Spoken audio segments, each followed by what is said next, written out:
أعوذ بالله من الشيطان الرجيم. بسم الله الرحمن الرحيم. ونفخ في الصور فصعق من في السماوات ومن في الأرض إلا من شاء الله ثم نفخ فيه أخرى فإذا هم قيام ينظرون وأشرقت الأرض بنور ربها ووزع الكتاب وجيء بالنبيين والشهداء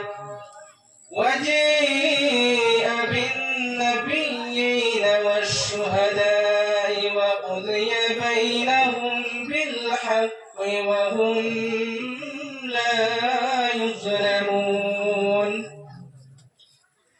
وقال رسول الله صلى الله عليه وسلم: سبعة يظلهم الله في ظله يوم لا ظل إلا ظله: الإمام العادل وشاب نشأ في عبادة ربه ورجل قلبه معلق في المساجد ورجلان تحابا في الله اجتمعا عليه وتفرقا عليه ورجل طلبته ذات منصب وجمال فقال إني أخاف الله ورجل تصدق إخفاء حتى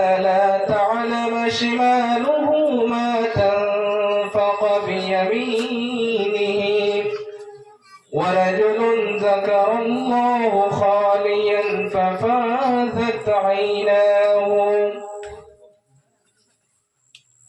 জামিয়া ইসলামিয়া দারুল উলুম রংপুর মাদ্রাসার বিদায়ী ও ছাত্রদের এনামি ও ছাত্রদের বিদায়ী অনুষ্ঠানের সভাপতি এবং আমার মঞ্চে বসা উস্তাদে মুহতারাম ও মুরব্বিয়ানে কিরাম এবং দূর দূরান্ত থেকে আগত ইসলাম দরদি জনসাধারণ, আসসালামু আলাইকুম ওয়া রাহমাতুল্লাহি ওয়া বারাকাতুহু। আমি সর্বপ্রথম ওই জাতের শুকর আদায় করব যিনি আমাকে মুসলমান বানিয়ে দুনিয়ার মধ্যে পাঠিয়েছেন। আমি ওই জাতের শুকর আদায় করব যিনি আমাদেরকে আখিরি নবী খাতামুন নবী দিয়েছেন এবং আমাদেরকে আখিরি নবীর উম্মত বানিয়েছেন। ভাইরা আমার, মহান রব্বুল আলামিন আমাদেরকে দুনিয়ার মধ্যে দিয়েছেন, শুধু আমাদেরকে দুনিয়ার মধ্যে পাঠিয়েছেন একটি উদ্দেশ্য নিয়ে।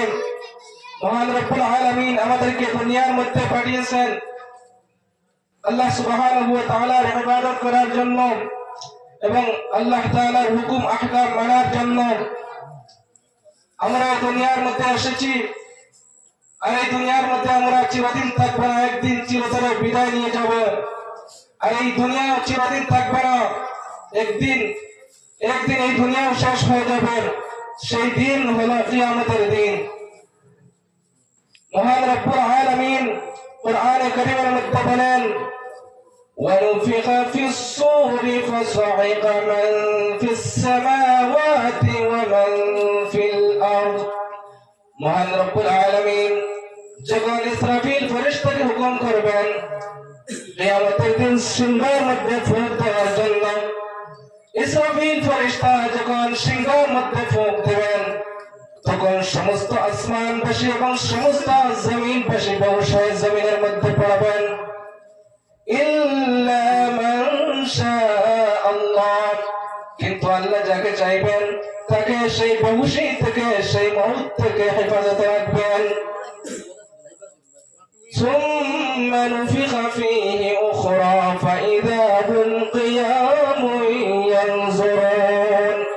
আবার যখন ইসরাফিল দ্বিতীয়বার সিংহের মধ্যে ফুঁক দেবেন তখন সমস্ত আসমানবাসী এবং সমস্ত জমিনবাসীর দেহের মধ্যে, তাদের শরীরের মধ্যে রূহ ফিরে আসবে এবং ওরা দাঁড়িয়ে চারিদিকে দেখতে থাকবে কিয়ামতের মঞ্জর। ওয়াশরাকাতিল আরযু বিনূরি রাব্বিহা, এবং কিয়ামতের মঞ্জর, কিয়ামতের ময়দান রব্বুল আলামিনের নূরে রূপান্তর হয়ে যাবে। ওয়ানুজিআল কিতাবু ওয়াজিআ বিন-নাবিয়্যিনা ওয়াশ-শুহাদা'i ওয়াকুযিয়া বাইনাহুম বিল-হাক্কি ওয়া হুম লা ইউযলামুন। কিয়ামতের দিন মহান রব্বুল আলামিন আমরা এই দুনিয়ার মধ্যে যা কিছু করেছি ভালো মন্দ, মহান রব্বুল আলামিন কিয়ামতের দিন সবার সামনে নামায়ামুল হাজির করে দেবেন এবং সব নবীদেরকে হাজির করা হবে, সাক্ষ্য হাজির করা হবে, আমাদের মধ্যে সঠিক ফয়সালা করা হবে, ইনসাফের মুআমালা করা হবে। সেই দিন কারোর সাথে কোনো জুলুম অত্যাচার করা হবে না। উলামায়ে মুহাক্কিকিনরা বলেন কিয়ামতের দিন দুইটা ফুঁক দেওয়া হবে সিংহার মধ্যে। প্রথম ফুঁকের সাথে সাথে সমস্ত আসমানবাসী বেহুশ হয়ে যাবে এবং যারা জীবিত আছেন সবাই মরে যাবে এবং যারা মরে গেছেন সবার মধ্যে বেহুশি তারি হয়ে যাবে।